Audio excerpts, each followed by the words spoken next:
Welcome back to the Sound for More channel. It's Leo speaking. Today I have the pleasure to discuss a little bit about freeze, bounce and export inside Logic Pro for iPad.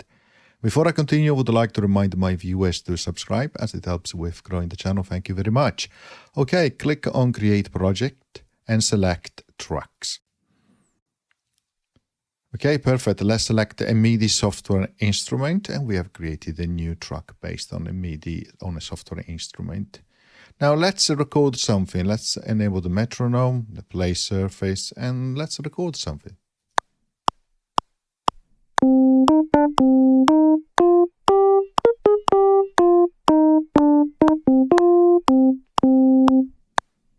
Okay, let's stop. We have recorded 4 bars. Really nice.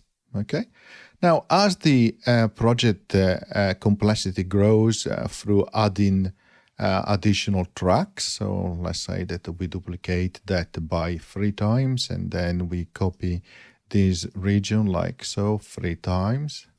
Okay, and then perhaps we open the inspector, and then for these last 2 tracks, if you go up the region to the track and click on more, you can quickly transpose down, for example, -12 semitones, really nice. And then click done. And then for the next track, let's just transpose, actually upper track, transpose, why not -7 semitones. Now let's play.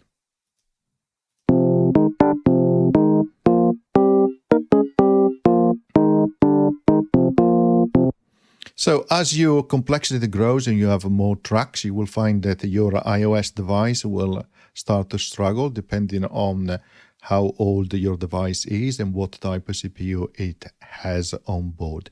So you need to you need a way to free up the CPU usage so that you can continue to work effectively and efficiently inside Logic Pro for iPad. So one way to do that is to freeze a track. So select a track, and then let's click here on the 3 dots, select Customize Track Header and enable Freeze as an option, as a button, which appears here.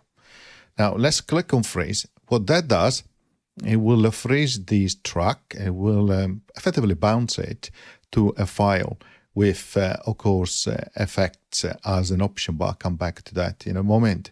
And it's going to use that audio file to play instead of using the CPU capacity to actually render the files through the software instrument, which of course is more effective. Let's click play.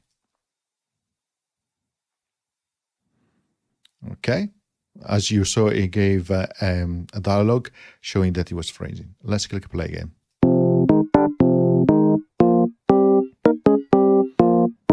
It plays as normal, and you can still mute and solo your track as well. So it kind of works as a normal track. But if you have the track which is selected and you open, for example, the piano roll editor and you go onto pencil and you click on you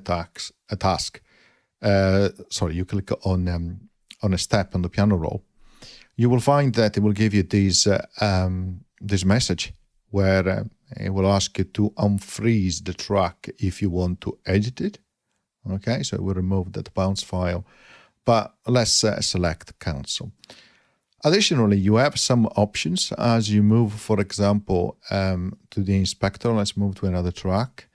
And if you scroll down here, you will find freeze mode, which says pre-fader or only the source only. And of course, if you have pre-fader, it will actually bring along or freeze or bounce the track, including all the plugins but pre-fader. Okay, so that's nice to actually know. Okay, if you of course freeze the source only, then you still have to, you will not have the effects which are frozen. Again, you can click on the plugin areas or editors here, and you find that it will say plugins are frozen, so you can't do much about it. Okay, of course, unless you decide to unfreeze it. Now, the bouncing effect is the same of what you would utilize if you were to select a region, click on it again, and then select bounce and join, and then select bounce in place. We have seen this in a previous tutorial, but you insert a name here. So let's leave this to the Deluxe Classic BIP. You decide if to freeze in on a new track or not. And then you decide what type of behavior you want as well for the source from where you are bouncing. If you want to mute it, delete it, or leave it as it is. And then you can include effects, plugin, audio trail, in file, volume pan automation, based on your choice. And you can also normalize it.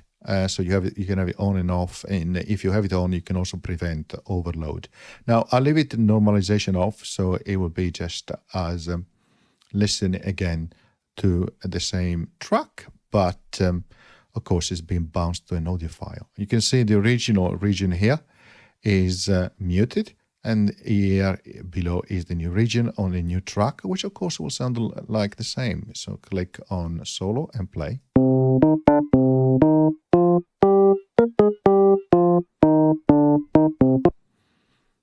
Now, the typical questions that arrive at this moment when of explaining what to do with bouncing, because that helps as well with performance, is because you could, for example, go back to this track and delete it, for example, and therefore you keep this track. So this is more performant than having a software instrument, of course. But the typical question that gets asked here is, how do I export that audio file which is being bounced? Well, of course, you can drag from below and bring up the file views like so. And you could try to click and hold on that region and trying to move it outside, but that will not work. Okay. Indeed, Logic Pro for iPad allows you to drag and drop in terms of importing files. So, for example, if I was going to audio files here and click hi-hat, drag and drop, you can, of course, drop it here on the track editor view, but you cannot do the opposite. So how would you go about exporting that? Well, this is where this menu up here comes to help. So you have information about the project, but then you can click on export. Here you give a name. So let's say we call this project 1. You can decide if to export the entire project length. So if you disable that, it will ask you to define a start position and end position in terms of bars.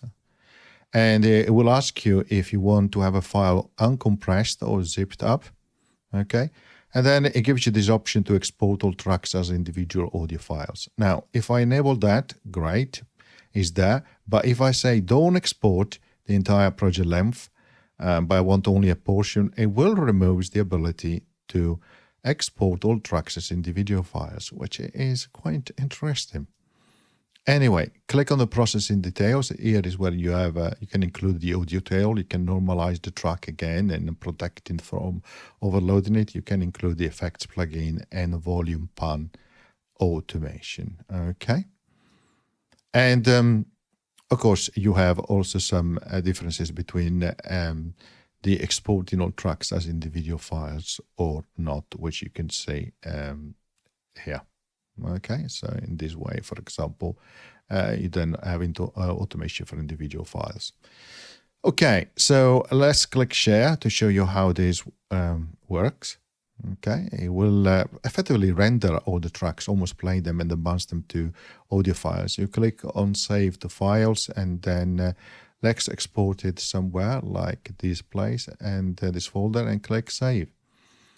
Now, if we open that audio files and folder, and here we go, and we go into that particular folder which I used, you find this project 1 zip file, click on it and it will unzip. You have a new project 1 folder, click on it again, and here you have all your tracks which has been individually exported, and of course you can play with them.